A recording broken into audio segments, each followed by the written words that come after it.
They say revenge is best served cold. I say it's best served in a glass-walled boardroom with your enemy sitting right across from you. This morning, my daughter-in-law walked into this meeting thinking she was about to secure the biggest win of her career. In 10 minutes, she'll walk out unemployed, disgraced, and blacklisted from the only industry she's ever known.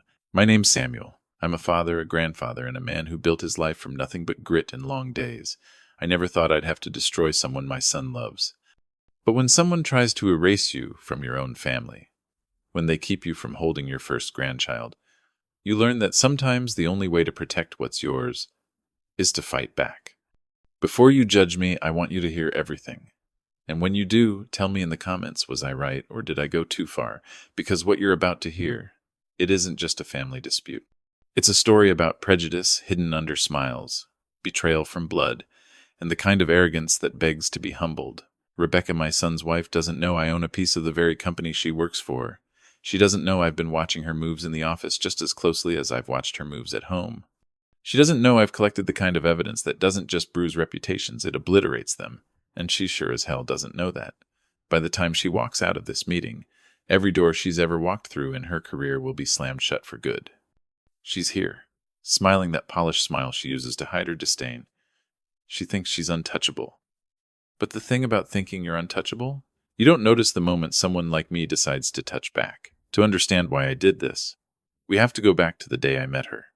I wasn't born into comfort. My first home was a 2-room apartment in a part of town most folks drove through with their doors locked. My mother worked 2 jobs. My father put in 12-hour shifts at the factory. And together they taught me that respect isn't given, it's earned, one back-breaking day at a time. I carried that lesson into every stage of my life. I started in construction, hauling bricks, and mixing cement under a sun that could strip the skin off your back. Over time, I learned the business side permits, bids, contracts. Eventually, I built my own company from the ground up. Nothing flashy, but enough to give my son, David, opportunities I never had. I taught him the same lessons I'd been taught. Work hard, keep your word, and never let anyone make you feel less than. When David went off to college, I was proud enough to burst. He was the first in our family to do it, and I made sure he never had to juggle classes and full-time work the way I did. I wanted him to have choices. I wanted him to have a future. So when he came home one Thanksgiving with a smile I hadn't seen since he was a boy and told me about a woman named Rebecca, I was happy for him. He spoke about her like she was the missing piece to his life, smart, driven, beautiful. I could see it in his eyes. He was in love. I remember the first time I saw her. She walked in with a tailored coat, heels clicking against the hardwood, and a smile that lit up for David but dimmed slightly when it landed on me. Nothing obvious, nothing you could call her out on, just a flicker, like I was a detail she hadn't expected and didn't particularly care for. Still, I told myself I was imagining it. People have bad days. Maybe she was nervous. But deep down, there was a whisper in my gut, one I chose to ignore, a whisper that said, "This woman has already decided who you are." I brushed it aside. After all, my son loved her, and that was enough for me. Or so I thought. I couldn't have known that meeting would be the start of something far darker than I'd ever faced in business or in family. The first dinner we shared was at my house, a Sunday tradition I'd kept since David was a boy. I cooked my best, slow-roasted beef, garlic mashed potatoes, greens simmered with smoked turkey. The table was set the way my mother used to set it, polished silverware and all. I wanted her to feel welcomed, to see the home David came from. Rebecca walked in, complimented the decor with a polite smile, then glanced at the family photos lining the wall. Her eyes lingered a second too long on the ones of me in my younger days, construction helmet on, sweat staining my shirt, and I caught the faint curl at the edge of her lip. It wasn't disgust, exactly, more like a private joke she didn't think I'd notice. Throughout dinner, she asked polite questions, but her tone carried a quiet condescension, like she was interviewing me for a role she already knew I wouldn't get. When I told her about how I'd started with nothing and built my business from the ground up, she nodded slowly, then said, "That's admirable. Not many people could do that without formal education." The way she said admirable made it sound like she was talking about a child who'd managed to tie his own shoes. Whenever I started telling a story about David's Little League days, about the time we fixed up his first car, she would interrupt with a gentle laugh and steer the conversation toward herself. She spoke about her job in corporate finance, her travels to Europe, her father's influence in the business world. None of it was overtly hostile. but there was a current running under her words. An unspoken message. Your world is small. Mine is bigger. After dinner, when David went to the kitchen to help with dessert, I caught her looking around the room again, eyes scanning like she was cataloging the furniture, the art, the little signs of my life. Then she turned to me and said, David tells me you've done well for yourself, considering where you started. Considering where I started. It was subtle, yes. But I've spent a lifetime reading people, clients, competitors, politicians. I know when someone's weighing me in their mind and finding me lacking. That night, I told myself to let it go. Maybe I was being too sensitive. Maybe she didn't mean it the way it sounded. But as I'd learned soon enough, this was just the first drop before the storm. Over the next year, I saw Rebecca at birthdays, holiday barbecues, and the occasional Sunday dinner. Every time, there was a new little shift, another small piece of ground taken from under my feet. At first, it was subtle enough that if I'd complained, I might have sounded paranoid. But piece by piece, she was moving me to the edges of my own family. She had a talent for steering conversations away from me.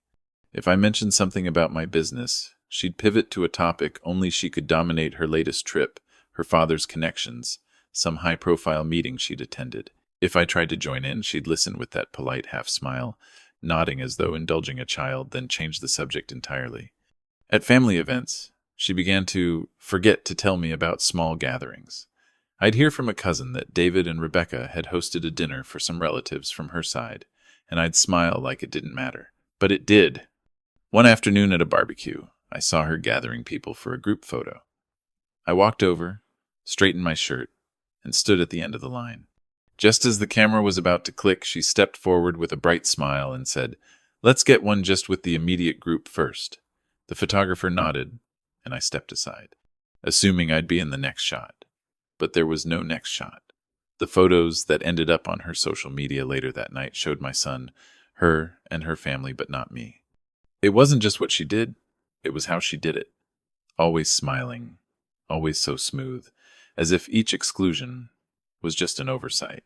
If I said something to David, he'd shake his head and say I was reading too much into it. "She's just trying to manage things," he'd say. "You know how she likes everything perfect." Perfect. That was her word.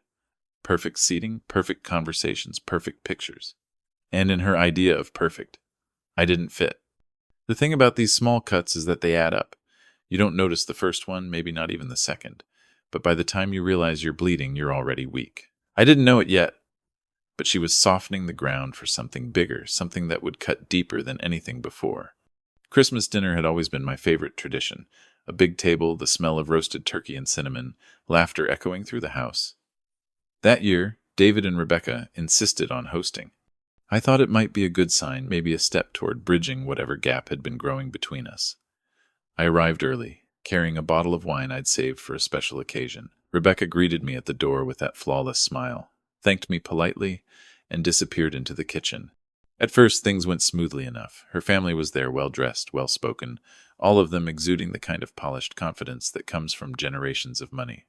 I tried to blend in, making small talk with her father about the local sports teams, but he barely looked at me, his eyes drifting over my shoulder like he was waiting for someone more important to arrive. When we all sat down to eat, conversation turned to business and success stories. Rebecca talked about her recent deal at work. Her father chimed in about a new real estate investment, and I listened, waiting for a pause to share a story of my own. Eventually, I found my opening. I began telling them about a time, years ago, when I had to fight tooth and nail against a racist landlord who tried to drive me and others out of a building we'd worked hard to afford. It was a story about resilience, about standing up when the world told you to sit down. I was mid-sentence when Rebecca let out a light laugh and waved her hand. "That's quaint, Samuel. You've got such colorful stories. But it's a little dramatic, don't you think?" I froze, fork in hand. Before I could respond, her father leaned back in his chair and said, "Some people just don't understand how wealth is created. They think it's all about protests and handouts." He smiled faintly, like he'd just shared a clever joke. Rebecca laughed again, this time louder, and added, "Real wealth is about strategy and connections. That's the world we live in now." Her eyes flicked toward me as she took a sip of her wine. The rest of the table chuckled and moved on. I sat there, my appetite gone, the warmth of the room suddenly cold. It wasn't just the insult, it was the ease of it, the way David sat there, saying nothing. In that moment, I knew this wasn't just about differing personalities. This was about something far uglier. After that Christmas dinner, something in me shifted. I told myself I'd talk to David privately, man to man, and clear the air. A few days later, we met at a small diner we used to go to when he was in high school. Back then, we'd sit in the corner booth, sharing pancakes at midnight, talking about everything from school to his dreams for the future. This time, though, the conversation felt like walking on cracked glass. I eased into it, asking how he was settling into married life. He smiled, but it was faint, almost forced. I told him I'd noticed some tension between me and Rebecca, and I asked if I'd done something to offend her. David's smile faded completely. "Dad," he said, leaning back, "you read too much into things. Rebecca's just particular about how she wants things. You take things personally." I stared at him, trying to reconcile this man with the boy who once defended me on the playground when someone made a crack about my skin. "Particular," I repeated. "Is that what you call it when someone laughs at my life, at my struggles?" He sighed, glancing at his phone. "She's not laughing at you. You've got to understand. Her world's different. She's used to a certain way of doing things. You can't expect her to change everything just because you're sensitive about." I cut him off before the word race could leave his mouth. I didn't want to hear him justify prejudice as a difference in worlds. "David," I said quietly, "respect is respect. I don't care where you come from." He didn't answer right away. When he did, it was with a shrug. "Look, I'm not getting in the middle of this. If you two can't get along, maybe it's better to just keep some distance." It was a knife to the gut, hearing my own son suggest keeping distance. But I nodded, not trusting myself to say more. That was the day I realized something I'd been avoiding. Rebecca wasn't just influencing him. She was changing him. From then on, our conversations grew shorter. Calls became less frequent. Invitations to their home became rare. And when they came, they felt more like obligations than genuine gestures. Slowly, the bridge between us crumbled, and I was left standing on my side, watching him drift further away. I didn't know it yet, but the final blow was coming, and it would land where it hurt most. When David called to tell me Rebecca was pregnant, I felt something I hadn't felt in years, pure, unfiltered joy. I remember sitting in my recliner, holding the phone to my ear, grinning like a fool. I was going to be a grandfather. All the things I'd dreamed about, teaching the baby how to ride a bike, telling bedtime stories, passing down the lessons my parents gave me, they all rushed into my mind at once. Over the next few months, I checked in often. I asked about doctor appointments, sent small gifts, even offered to help prepare the nursery. Rebecca's responses, when she gave them, were curt. "We've got it covered. We're keeping it simple."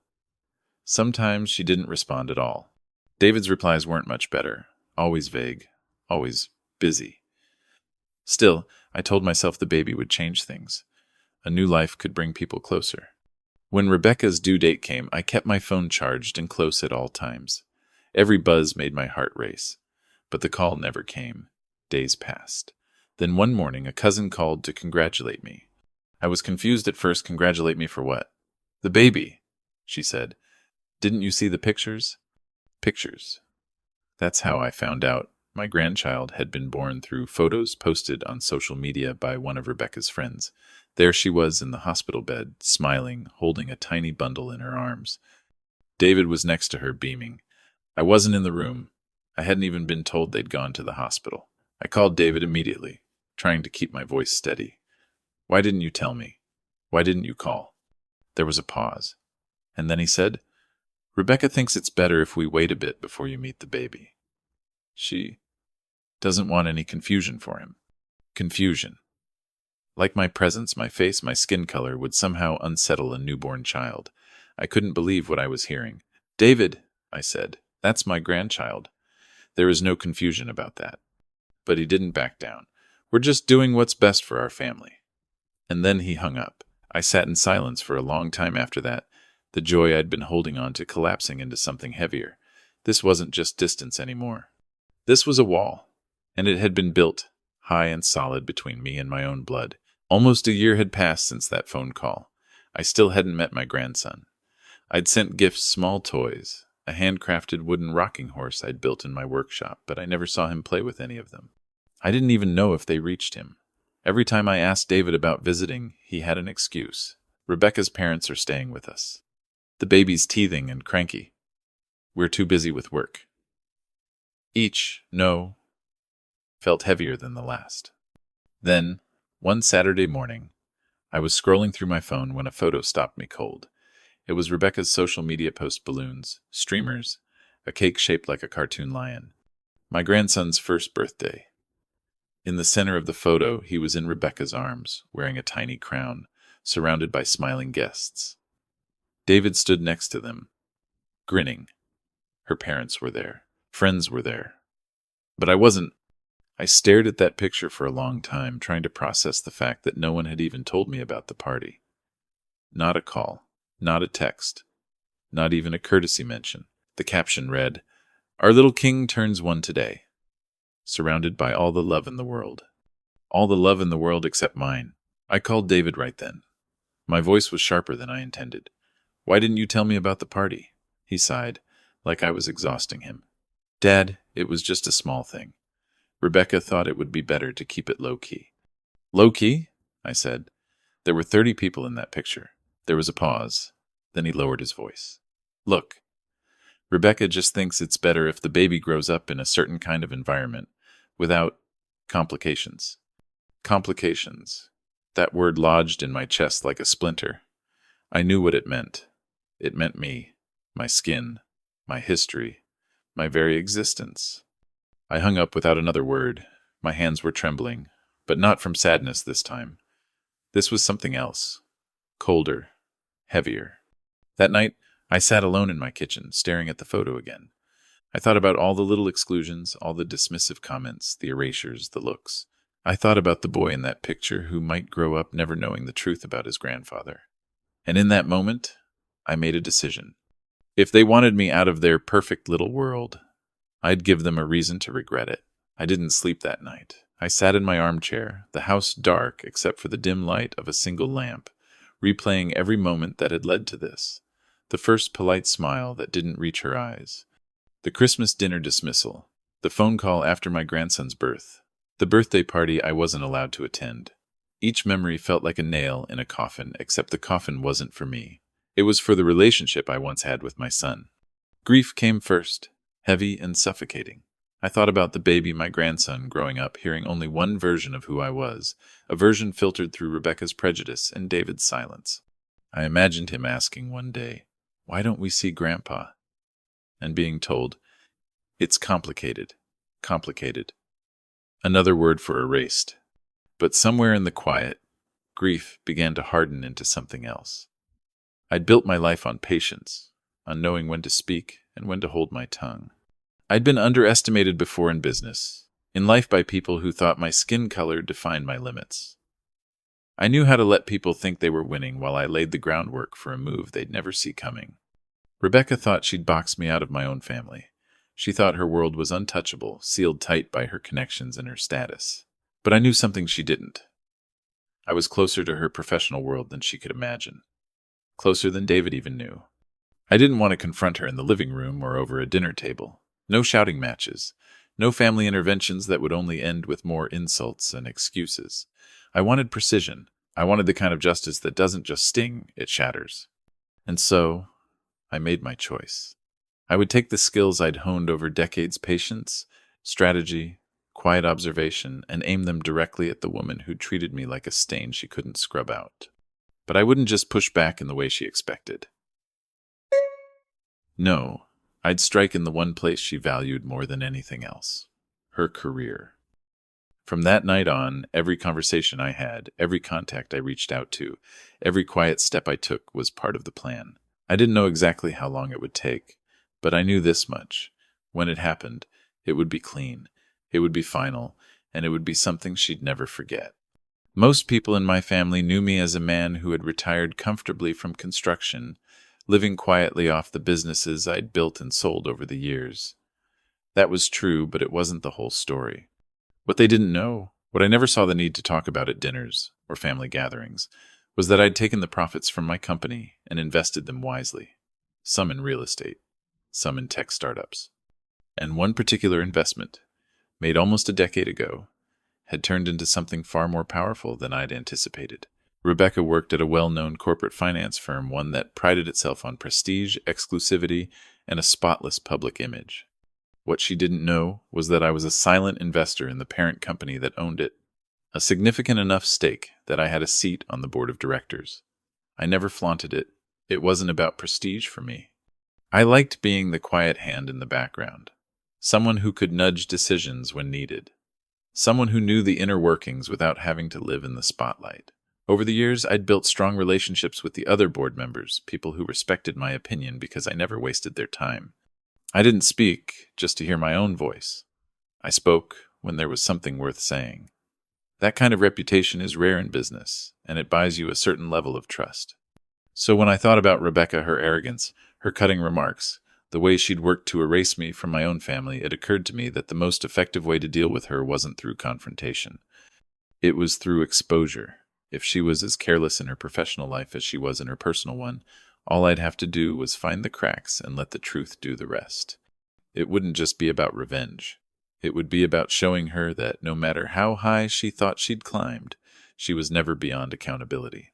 And if that accountability happened to strip away the career she valued above all else, well, some might call that poetic justice.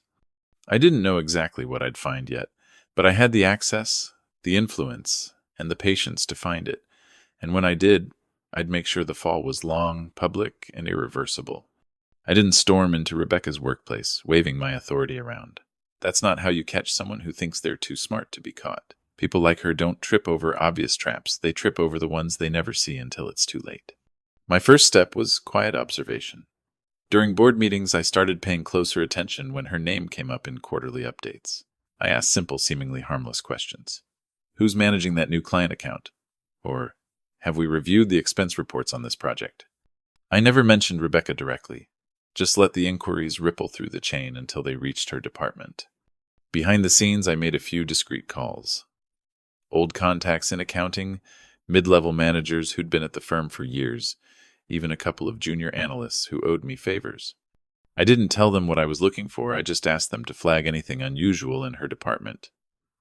A questionable expense here, a missing document there. It didn't take long for the first hints to surface. A trip to a client conference that didn't match the official schedule, expense reports with vague descriptions and unusually high totals. A series of contract approvals that bypassed standard review procedures. Individually, they might have been dismissed as sloppy paperwork. Together, they formed the faint outline of something bigger. I didn't pounce. Patience is the difference between a grudge and a strategy. Instead, I started building a quiet network inside the company, people who could pass along information without drawing attention. Every week or so, a new detail would land on my desk. A forwarded email, a copied invoice, a photo from an off-site meeting that didn't line up with the official itinerary. The more I dug, the clearer it became that Rebecca wasn't just bending the rules, she was twisting them into shapes that benefited her and her friends. Contracts were going to companies owned by acquaintances from her social circle. Project funds were being redirected into unnecessary consulting fees, and all of it was wrapped in just enough corporate jargon to keep casual eyes from noticing. By the time I was done gathering the first round of information, I had a small pile of red flags. Not enough to bring her down yet, but enough to know the truth. Her arrogance wasn't just a personal flaw, it was a professional liability, and liabilities have a way of becoming headlines. What began as scattered red flags soon revealed itself as a carefully woven web. The deeper I looked, the more I realized Rebecca's misconduct wasn't the occasional lapse in judgment, it was a pattern. A network of favors, kickbacks, and quiet deals hidden in plain sight. It started with the contracts. I had one of my most trusted contacts in procurement walk me through the approval trail. Time after time, the winning bids weren't the most competitive. They were the ones tied to people in Rebecca's personal orbit, old friends from her Ivy League days, acquaintances from exclusive charity galas, even a former coworker she'd once described as the only one who really gets me. The paperwork was polished, the numbers just close enough to industry averages to avoid raising suspicion. But when you laid them side by side, the pattern was impossible to miss. Then there were the expenses. Luxury dinners at restaurants far above the company's usual allowance, billed under client cultivation. Trips that extended several days beyond the official conference schedule. Receipts for spa treatments, boutique shopping, and private car services, none of which had any clear business justification. Each on its own could be brushed off as a misunderstanding. Together, they painted a picture of someone who believed the rules applied to everyone but her. Emails began to surface, too. Not the kind that shouted fraud in bold letters, but the kind that, when read carefully, revealed a constant undercurrent of manipulation. She would nudge colleagues to fast-track certain approvals, hint that delays would reflect poorly in performance reviews, or casually mention her father's connections as if they were just part of the conversation. It was influence wielded like a scalpel, precise, deliberate, and designed to keep people compliant without ever giving them something obvious to accuse her of. The final piece fell into place when I learned about the side consultancy, a small firm, barely on the radar, that had been quietly receiving subcontract work from projects under Rebecca's oversight. On paper, it was just another vendor. In reality, it was co-owned by a friend of hers, a woman who had been at her bridal shower. That was the smoking gun, the link that turned suspicion into certainty. I sat back in my chair, reviewing the thick folder of evidence I'd compiled. This wasn't just about petty arrogance or personal slights anymore. This was about a breach of trust on a scale that could ruin reputations, topple careers, and if handled correctly, strip away every ounce of power Rebecca thought she had. And I intended to handle it perfectly. I had the evidence. Now I needed the moment. In business and in life, the timing of a move can matter just as much as the move itself. A sloppy reveal would let her spin the story, play the victim, maybe even bury it before it reached the people who mattered. I wanted the opposite. I wanted her to feel the ground give way beneath her feet with nowhere to land. I started by quietly sharing my findings with two of the most respected members of the board. Not the loud ones who liked to posture in meetings, but the steady, sharp-minded directors whose opinions carried weight. I didn't tell them my personal connection to Rebecca. I simply presented the evidence like any other case of internal misconduct. Organized, bulletproof, impossible to explain away. Their faces tightened as they read through the pages. One of them looked up and said, "If this is true, she's done." From there, it was a matter of positioning. The next quarterly board meeting was scheduled for mid-March, a high-stakes session where department heads would present their biggest wins and upcoming plans. Rebecca was slated to deliver a major pitch for a new client acquisition, a deal she'd been bragging about for months. She'd be walking into that meeting expecting applause and possibly a promotion. That's when the fall would hurt the most. I made sure the internal audit team was briefed and ready to move the moment the evidence went public. I arranged for the legal department to be present at the meeting under the guise of reviewing new compliance protocols. Every step was carefully coordinated so there'd be no delay, no confusion, and no chance for her to run damage control. The night before the meeting, I went through the file one last time. Every receipt, every email, every contract was there. This wasn't revenge driven by impulse. It was precision, justice. She had cut me out of my family, stripped me of moments I could never get back. Now I was going to strip her of the thing she valued more than anything else, her power. When I closed the folder, I felt an unusual calm settle over me. There would be no shouting tomorrow, no satisfaction in seeing her beg. The satisfaction would come from the silence after the verdict, the stunned stillness when she realized it was over, and by this time tomorrow it would be. The boardroom was a picture of polished power, that morning sunlight pouring through the tall glass windows, the gleam of mahogany, the low hum of quiet conversation as people shuffled papers and prepared for the day's agenda. I took my usual seat near the head of the table, my folder resting in front of me, closed but ready. Across the room, Rebecca walked in, heels clicking confidently against the floor, a tailored navy suit hugging her like it had been made for this moment. She gave me the briefest of polite nods, the same kind she'd given me at countless family gatherings, before turning her attention to the chairman. She didn't know. Not yet. The meeting began with routine updates, each department head taking their turn. I watched her as her name was called, saw the way she straightened her back, smoothed her papers, and smiled like she already knew she'd impress them. She launched into her presentation numbers, projections, client praise, painting a picture of success so glossy you'd think she'd been carved out of ambition itself. I let her finish, let the applause from a few board members die down, and then I spoke. "Before we move to the next agenda item," I said evenly, "there's a matter that requires immediate attention." My voice cut through the room, and heads turned toward me. I opened my folder and began laying out the evidence. Piece-by-piece contracts tied to personal acquaintances, inflated expenses, the side consultancy quietly receiving subcontract work. I read excerpts from emails that, when strung together, revealed a clear abuse of power. At first, Rebecca's expression was confusion, like she couldn't quite process what was happening. Then it shifted to disbelief, then anger, and finally something I'd never seen from her before: fear. "Samuel," she said, trying to keep her voice steady, "what exactly are you implying?" I didn't look at her. I addressed the board. "I'm not implying anything. I'm presenting facts. Facts that point to a consistent pattern of unethical conduct by your department head, conduct that jeopardizes this company's reputation and financial stability." The room went quiet, except for the soft rustle of papers, as the other board members studied the evidence. One of them leaned toward the chairman and murmured something I couldn't hear.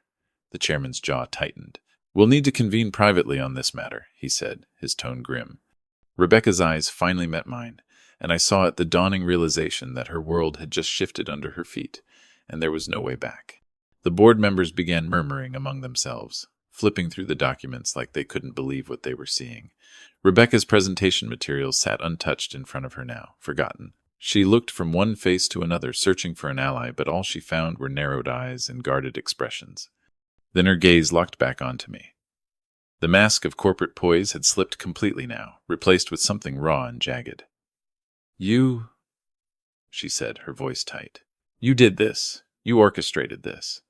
I leaned back slightly in my chair, keeping my voice calm. I presented the truth. What happens with it is up to the board. Her hands clenched into fists on the table. "No. No. You don't get to play innocent here. You—" Her voice broke for just a second, the edges fraying. "You did this because I hated you." The room went still. No one spoke. A few eyes darted between us, sensing that whatever this was had roots far deeper than corporate misconduct. I met her stare evenly. "No, Rebecca. I did this because you taught my son to hate me. Because you kept me from holding my grandson. Because you decided I didn't belong in his life or in yours. You made it clear that the only thing you respected was power, so I showed you mine." A sharp silence followed, the kind that weighs heavy in the air. I could see the flicker of recognition in her eyes, not just that she'd been caught, but that every move she'd made to push me out had led us both to this exact moment. One of the board members cleared his throat. "I think that's all we need for now. The evidence is sufficient for immediate review.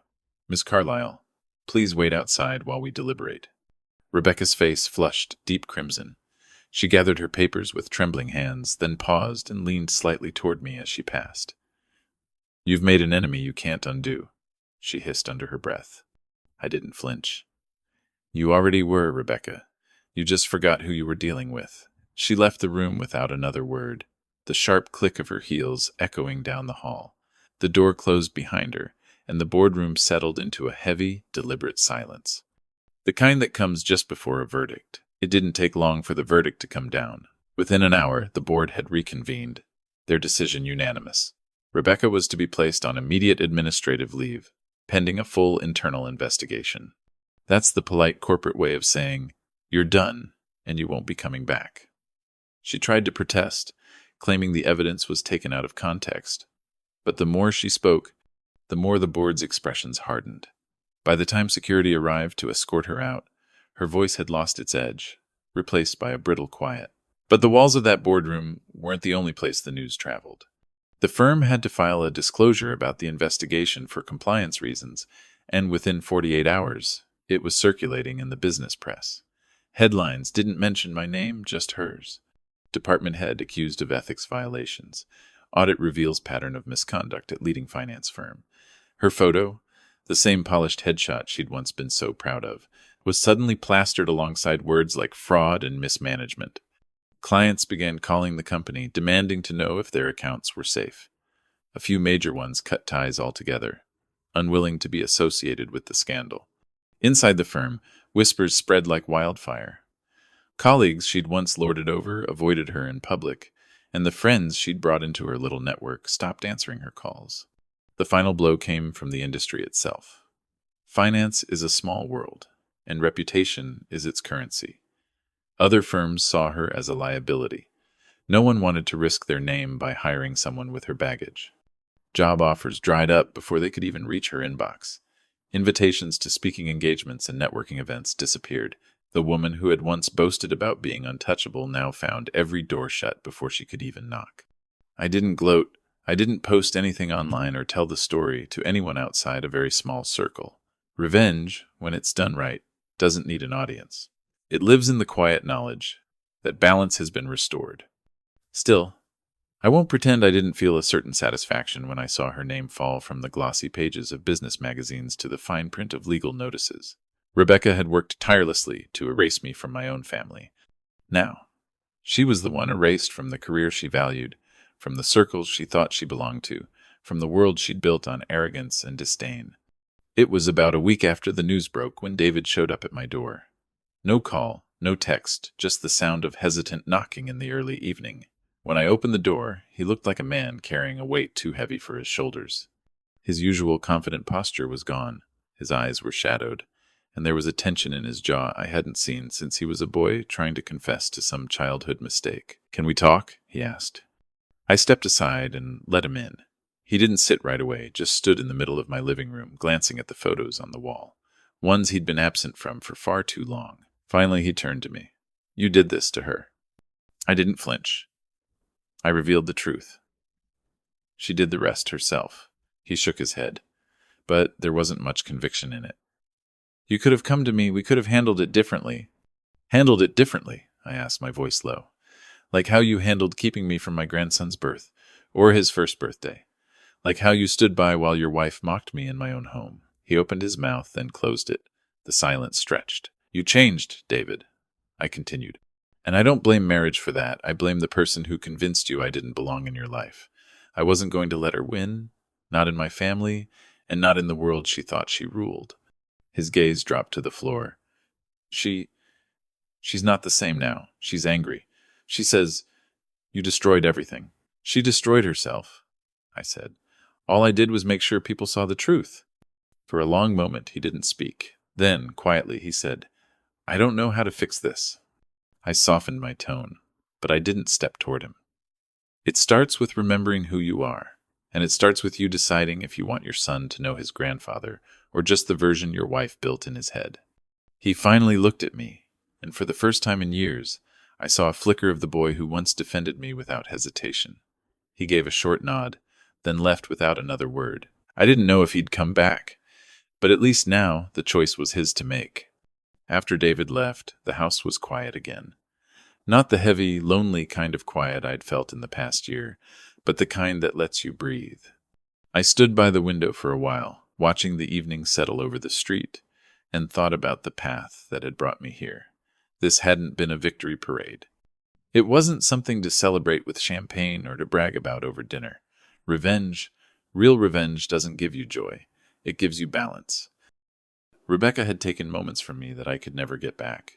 She'd kept me from holding my grandson on the day he was born, from watching him smear cake on his face at his first birthday, from hearing his laugh in my home. Those were wounds that no boardroom decision could heal. But she had also taught me something about silence, about patience, and about the strength in letting your actions speak louder than your anger. I didn't destroy her life because I wanted her to feel the same pain she'd caused me. I did it because she believed she could move through the world without consequence. She believed she could take and take without ever being called to account. And I knew deep down that if I let her get away with it, she'd keep doing it to me, to others, to anyone she decided didn't meet her idea of perfect. Some people will hear this story and say, I went too far. Others will say, I didn't go far enough. That's fine.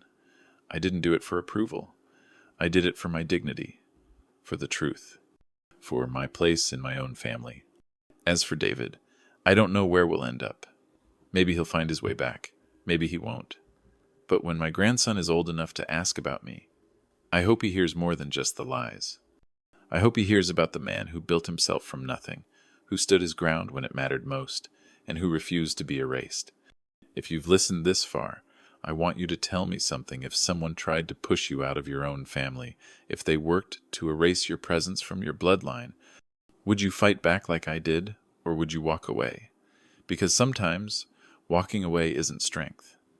Sometimes strength is making sure they remember exactly who you are.